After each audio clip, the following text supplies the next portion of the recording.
Hello everyone, आप सभी का ज्योति सांगवान मैथ क्लासेस के इस यूट्यूब प्लेटफॉर्म पर स्वागत है। जो हमने कल अपनी लास्ट क्लास की थी उसके अंदर एक्सरसाइज 5.3 का थर्ड क्वेश्चन तक हमने कंप्लीट कर लिया था। आज हम अपना नेक्स्ट फोर्थ क्वेश्चन को कंटिन्यू करेंगे and the statement of the fourth question is how many terms of the AP 9, 17, 25 must be taken to give a sum of 636। यानी कि हमें ये बताना है कि जो एपी हमें दे रखी है 9, 17, 25 ऐसे जो एपी हमें कंटिन्यू मिलेगी उसके अंदर हम कितने टर्म्स को उठाएं कि हमें सम कितना मिल जाए, 636 मिल जाए। कितने टर्म्स को उठाना है, मतलब कितने टर्म्स का हम सम करेंगे कि हमें 636 मिल जाएगा। यानी कि कितने टर्म्स का मतलब होता है नंबर ऑफ द टर्म्स से, यानी कि n हमें यहाँ पर फाइंड आउट करना है। So let's start our solution. Given AP है अपनी, given AP is 9, 17, 25 and so. ठीक है, यहाँ पर इसने बोला है कि हमें सम कितना लेके आना है, 636। यानी कि जो s रहेगा, यानी कि s का मतलब होता है कि जितने भी उसके अंदर टर्म्स हैं उन सभी को एक साथ कलेक्ट करके और ऐड कर दिया, तो इसको हम क्या बोल सकते हैं, SN। दैट मीन्स 636 हमें क्या लेके आना है, सम लेके आना है। और यहाँ पर इस एपी से हमें क्या मिलेगा students, here a is equal to 9। a का मतलब क्या होता है, first term of the A, यानी कि फर्स्ट टर्म क्या है 9 है, तो a कितना हो गया है, 9 हो गया है। फिर हमें क्या है निकालना d, क्योंकि d की नीड होती है हमें। d means common difference, difference between two conjunctive terms. तो यहाँ से किन्हीं भी टू टर्म्स को उठा लीजिए, सक्सीडिंग में से प्रीसीडिंग को माइनस करेंगे तो हमें d मिल जाएगा। यानी कि 17 माइनस 9 करेंगे तो हमें कितना मिल जाएगा, 8। सो d कितना हो गया अपना, 8। ठीक है, अब an क्या होता है, लास्ट टर्म होती है। लास्ट तो हमें पता ही नहीं, क्योंकि डैश डैश डैश जो कंटिन्यूटी का साइन होता है वो अपना लगा हुआ है यहाँ पर, तो हमें an का भी नहीं पता है। दैट मीन्स इन्हीं को यूज़ करके हमें क्या निकालना है, नंबर ऑफ द टर्म्स, यानी कि n की वैल्यू निकालनी है। एज वी नो कि Sn अपना क्या होता है, n/2 2a plus n minus 1 into D, ये होता है। ठीक है, यहाँ पर हमें किस किस की नीड होती है, a की, n की और d की, जिसमें से दो चीज़ें हमें खुद से देगा, एक हमें पता होनी चाहिए, निकालनी होती है। यानी कि यहाँ पर n नहीं पता, हमें a का भी पता है, ये रहा, और d की वैल्यू भी है अपने पास, ये रही, और Sn की वैल्यू भी यहाँ पर है कितनी, 636। इन सभी को पुटअप करेंगे यहाँ पर, तो Sn की जगह पे कितना हो गया, 636। n का हमें नहीं पता क्योंकि हमें निकालनी ही वैल्यू n की है, तो इसको एज इट इज रखेंगे n/2 2a। a का मतलब है 9, यानी कि जो a की वैल्यू थी उसको रिप्लेस कर दिया, थी कितनी, 9, तो a की जगह पे 9 लिख लिया हमने। फिर प्लस n-1, n का नहीं पता तो as it is n-1 continue करेंगे, d कितना अपना 8। अब इस इक्वेशन को करना है सोल्व और n की वैल्यू को निकालना है यहाँ से। अब यहाँ पे देखो 2 जो क्या है कि डिवाइड में है, इधर आके हो जाएगा मल्टीप्लाई में, तो 636 की मल्टीप्लाई की हमने 2 के साथ, इज इक्वल्स टू क्या हो गया है, 2 की 9 के साथ मल्टीप्लाई करेंगे 18 प्लस 8 की मल्टीप्लाई ब्रैकेट के साथ ओपन करेंगे तो ये हो गया अपना 8n माइनस 1 के साथ करेंगे तो 8। अब इनको और सिंप्लीफाई करेंगे तो ये हो गया अपना 636 की मल्टीप्लाई 2 के साथ इज इक्वल्स टू 18 माइनस 8, यानी कि कितना हो गया 10 प्लस 8n, और मल्टीप्लाई में क्या है n, तो इसको एज इट इज रखेंगे। अब फिर ब्रैकेट को ओपन करेंगे, n मल्टीप्लाई में है तो जितने भी टर्म्स होंगे ब्रैकेट के अंदर सभी के साथ मल्टीप्लाई करेगा, तो ये हो गया अपना 636 की मल्टीप्लाई है 2 के साथ इज इक्वल्स टू क्या हो गया 10n, क्योंकि 10 की मल्टीप्लाई n के साथ करेंगे 10n प्लस में 8n की मल्टीप्लाई n के साथ, यानी कि 8n² हो गया।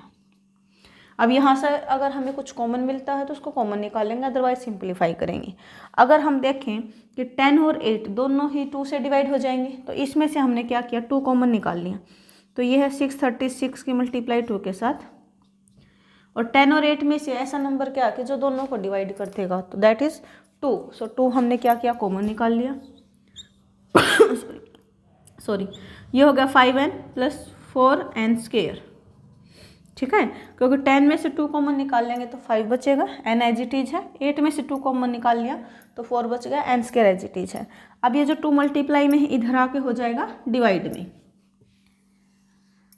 तो ये है 636 की मल्टीप्लाई 2 के साथ, ठीक है। अब ये जो मल्टीप्लाई में था ये इधर आगे हो गया डिवाइड में, इज इक्वल्स टू है अपना, इसको थोड़ा सा ऑर्डर में अरेंज कर लेते हैं। 5n + 4n स्क्वायर, इसको रिवर्स करके अरेंज कर लेंगे। तो पहले n स्क्वायर वाली लिख ली हमने, फिर क्या है सिंपली n वाली लिख ली। तो जो 5n + 4n स्क्वायर था इसको हमने क्या किया, रीअरेंज कर लिया। 4n स्क्वायर + 5n हमने बना लिया यहाँ से। सो 2 से 2 कैंसिल आउट हो गया है। अब अपने पास क्या बच गया, 636 is equals to 4n square + 5n, ठीक है। और इसको थोड़ा सा रीअरेंज करके लिख सकते हैं हम इसको कैसे, 4n स्क्वायर इधर है, 5n भी है, इसका एज इट इज लिख लिया। LHS RHS को शिफ्ट करेंगे तो ये हो गया 4n स्क्वायर + 5n। अब ये जो 636 प्लस में था ये इधर आके क्या हो जाएगा, माइनस में हो जाएगा, और इक्वल्स टू में क्या बच गया, 0 बच गया है, ठीक है। अब हम ध्यान से देखें यहाँ पर, तो ऐसा कोई नंबर नहीं है जो 4, 5 और 636 को एक साथ डिवाइड कर देगा, यानी कि हम कॉमन निकालने की सोचे तो कॉमन नहीं निकलेगा यहाँ से, और इसकी जो स्टेटमेंट है वो कम नहीं होगी, तो हमें इसको एज इट इज सोल्व करना पड़ेगा। तो अब ये अपने पास मिल गई क्वाड्रेटिक इक्वेशन, क्यों, क्योंकि डिग्री कितनी इसकी 2 है। Degree means highest power of the expression, highest power क्या है 2 है, तो कैसी है ये, क्वाड्रेटिक है। अब क्वाड्रेटिक के हमने निकालने हैं सॉल्यूशन, ठीक है। तो अगर हम उस पैटर्न को अपनाएंगे कि मल्टीप्लाई करें तो हमें ए और सी वाली मिले, ऐड सब्ट्रैक्ट करें तो बी वाला मिले, तो उससे थोड़ा सा हमें कॉम्प्लिकेटेड लगेगा ये, क्योंकि 636 की मल्टीप्लाई 4 के साथ फिर फैक्टर सोचने हैं। तो अपने पास एक डिस्क्रिमिनेंट फॉर्मूला होता है जो हर क्वाड्रेटिक इक्वेशन के हमें क्या है कि रूट्स निकाल करके दे देता है, ठीक है। तो यहाँ पर हमने क्या किया, क्वाड्रेटिक इक्वेशन का जो फॉर्मूला हमने किया था क्वाड्रेटिक फॉर्मूला, उसको यूज़ करेंगे, ठीक है। तो n अपना क्या हो जाएगा, n क्यों लिखा मैंने यहाँ पर कि वो जो क्वाड्रेटिक फॉर्मूला था वो उस वेरिएबल की वैल्यू देता था जिसके अंदर इक्वेशन होती थी। अब ये किस वेरिएबल के अंदर इक्वेशन है, n के अंदर, तो यहाँ पे वैल्यू किसकी आएगी, n की आएगी, ठीक है। ये होता था अपना -b यानी कि -5 हो गया, ± स्क्वायर रूट b स्क्वायर यानी कि 5 स्क्वायर -4ac, a का मतलब क्या है 4 और c का मतलब क्या है 636 बाई 2a, 2a क्या है 4, ठीक है। इसके आप रीज़न डाल देना साथ में कि हमने किसको यूज़ किया, हमने यूजिंग क्वाड्रेटिक फॉर्मूला, जो क्या होता है अपना -p ± square root b square -4ac by 2a। Reason आपको साथ में डालना है, अदरवाइज थोड़ा सा मार्क्स काटने की पॉसिबिलिटी बढ़ जाती है वहाँ पर। तो हमने क्या किया, हमने क्या किया है, क्वाड्रेटिक फॉर्मूला को यूज़ किया है। क्वाड्रेटिक फॉर्मूला क्या होता है, -b ± square root b square -4ac by 2a। A क्या होता है, कोफिशिएंट ऑफ, जिसकी डिग्री मतलब क्या हमें 2 मिलेगी, तो जो स्क्वायर वाली टर्म के साथ होगा वो होता है a, तो यहाँ पे क्या है a 4 है। b क्या होता है, जो सिंपल जो लीनियर टर्म होती है उसके साथ जो कोफिशिएंट होता है, लीनियर मतलब जिसकी पावर 1 होती है, वो वाला क्या है यहाँ पर b यानी कि 5 है। c का मतलब क्या होता है, कॉन्स्टेंट टर्म, तो कॉन्स्टेंट टर्म की वैल्यू कितनी यहाँ पर -636 है ये, तो -4ac है, एक माइनस फॉर्मूले का हो जाएगा, तो ये अपना हो जाएगा प्लस में, ठीक है, क्योंकि एक अपना जो c की वैल्यू है माइनस में है, ठीक है, और एक फॉर्मूले के अकॉर्डिंग माइनस है, तो क्या हो गया प्लस हो जाएगा, तो इसको एक साथ ही लिख लेना यहाँ पर। अब हम क्या करेंगे, इसको करेंगे simplify, -5 as it is plus minus b square यानी कि 5 का जो स्क्वायर है वो कितना हो गया 25 प्लस 16 की मल्टीप्लाई करनी है हमें 636 के साथ बाई 2 4 जा 8। अब हम और क्या कर सकते हैं, यहाँ से 16 की मल्टीप्लाई करनी है 636 के साथ, इधर से इरेज कर लेते हैं इसको थोड़ा सा। आप अगर रिवर्स करके देखना तो वीडियो को थोड़ा सा बैक करके देख लेना, क्योंकि स्पेस की थोड़ी सी कमी रह गई है।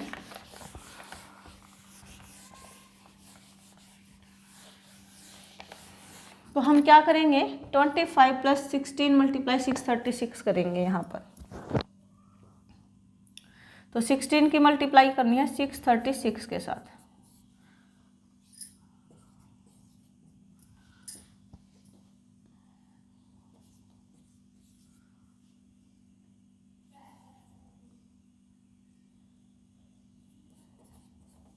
तो ये हमें मिल जाएगी 10,176। इसके अंदर हमने ऐड करना है 25 को। सो 10201, ठीक है। तो ये हो गया अपना -5 plus minus square root 10201 divided by 8। अब हमें इसका स्क्वायर रूट निकालना है। क्या निकालना है? स्क्वायर रूट निकालना है 10201 का। तो इसका कितना होता है अपना 101 का होता है, 101 का स्क्वायर क्या होता है 101 000 101, यानी कि 10201, यानी कि ये जो स्क्वायर रूट है किसका निकलेगा 101 का निकलेगा। तो इसको हम क्या लिख सकते हैं फिर आगे, इसको यहाँ से इरेज कर लेते हैं। तो ये हो गया अपना -5 प्लस माइनस, इसका स्क्वायर रूट ओपन करेंगे ना तब हम 10,201 का, तो हमें 101 यानी कि 101 मिल जाएगा। डिवाइड में क्या है 8। अब आगे इसको सोल्व आउट करेंगे, एक बार प्लस लगाएंगे, एक बार क्या लगाएंगे माइनस लगाएंगे। सो -5 प्लस 101/8, एक बार क्या होगा -5 माइनस 101/8, ठीक है। अभी हम क्या कर सकते हैं यहाँ से 101 में से अगर हमने 5 को माइनस करेंगे तो कितना मिल जाएगा हमें 96/8। इधर क्या हो जाएगा अपना -106/8, क्योंकि दोनों माइनस में है तो ऐड हो जाएंगे और साइन माइनस का आ जाएगा। अब अगर इसको सॉल्व आउट करें तो कितना हो जाएगा ये 8 1 जा 8, 1 बचेगा, 8 2 जा 16 यानी कि 12, और इधर से क्या हो जाएगा 2 4 जा 8, 2 5 जा 2 3 जा, अब आगे नहीं कट रहा है तो -53/4। अब यहाँ पे देखो दो वैल्यूज आई हैं n की, एक 12 और एक कितनी आई है अपनी -53/4। लेकिन हम लेंगे कौन सी वाली यहाँ पर? अब ऐसा तो नहीं है कि दोनों ही वैल्यूज आएंगी, एक आएगी। कैसे आएगी? इसने बोला था कि n क्या थी नंबर ऑफ टर्म्स, कितने टर्म ले। तो हम कभी भी टर्म्स को नेगेटिव नहीं पढ़ते हैं, फ्रैक्शन के अंदर भी नहीं पढ़ते हैं, ऐसा हम कभी नहीं निकालते हैं क्वेश्चंस के अंदर। -5th टर्म बताओ, -7th टर्म बताओ, हमेशा ही हम नेचुरल नंबर के ऊपर बात करते हैं।